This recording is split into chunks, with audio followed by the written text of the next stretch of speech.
In my other part of my shop, I have another Greavette Dispro. This one is called Intrepid. It's about a 1948 with a St. Lawrence in it.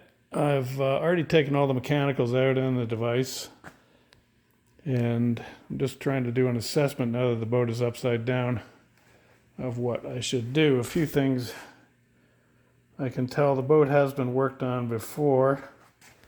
Sometimes a little bit more difficult to work on a second time than the first time. Little things like, it's very common where the somebody has fitted a stem.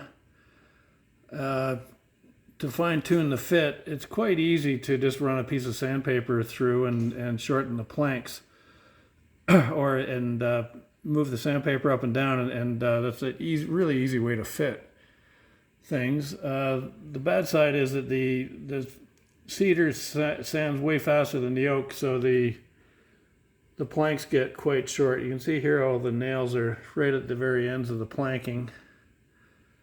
Nailing that the second time is a little dicey. Getting the nails out is dicey too. But fortunately, I think this stem might be okay. I won't know until I've taken the garboard out, because all of the problems that happen with the stem usually happen back here where you can't really see it. Up here, it's mostly cosmetic, the discoloration. Going along, a lot of the discoloration in the laps. My initial guess is that it would probably need maybe 3 rounds of planking, maybe 4. It's hard to tell until you really get into one of these.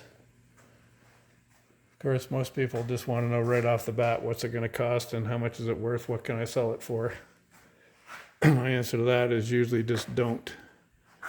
This is a common problem at the back here where most Greavettes have this problem.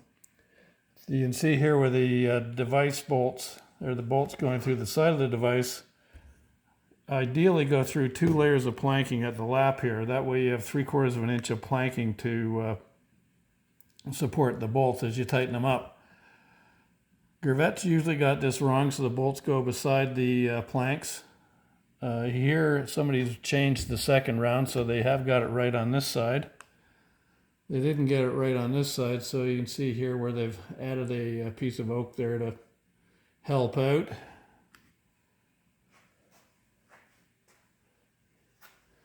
Going to the back here is more discoloration on the 3rd round.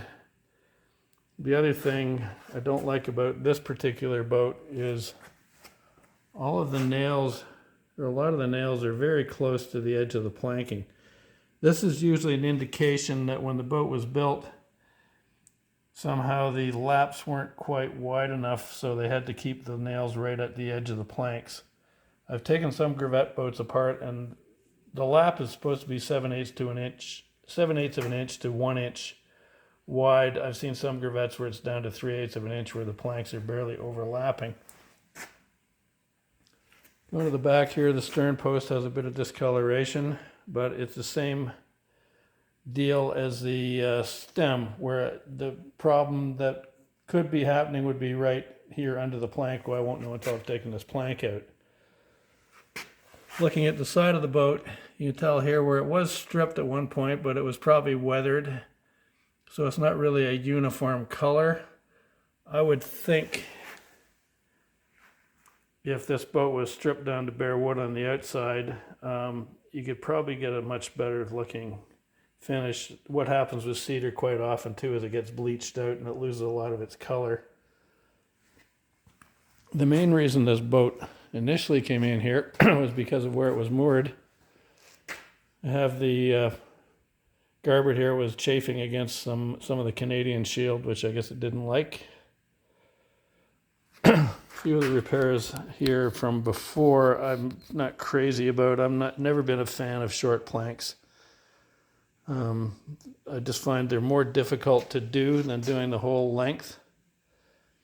It might psychologically seem like you're saving some money, but I don't think labor-wise you are in the long run.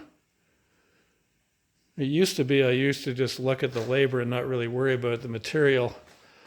I think in some ways I'm probably just getting cheaper because I'm not catching up with inflation as much as the material is, but now the material is really a significant concern when I'm looking at something. But the reality of it is nobody's going to sell you 2 feet off the end of a board for that plank anyway, so I've always maintained a job done right is always cheaper than a job done twice.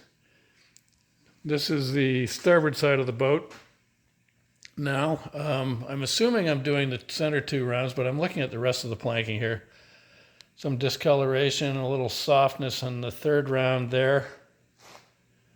Up to the 4th round on this plank. Same deal. This is the 5th round, a bit of discoloration here. I don't like the looks of what's happening here. And some of this might be cosmetic discoloration, but I wouldn't know until I've really gotten into this. I mean, it looks like a lot of plank work was done on this boat. I can tell at the front here where the new planks have been put in with screws. So it looks like it has had 4 rounds before. But as far as when I take the planking off, if the stem looks like it's only going to last 5 years, it would be foolish not to do it at this point because it's so much easier to do the stem with the keel out. Not that I'm crazy about doing it because that would involve getting into these nails right at the very ends of the planks. So I'm still scratching my head a bit on where exactly I'm going to go on this project, but for sure I'm going to take the garboards out, assess the condition of the keel and the 2nd round, and figure out where I'm going to go from there.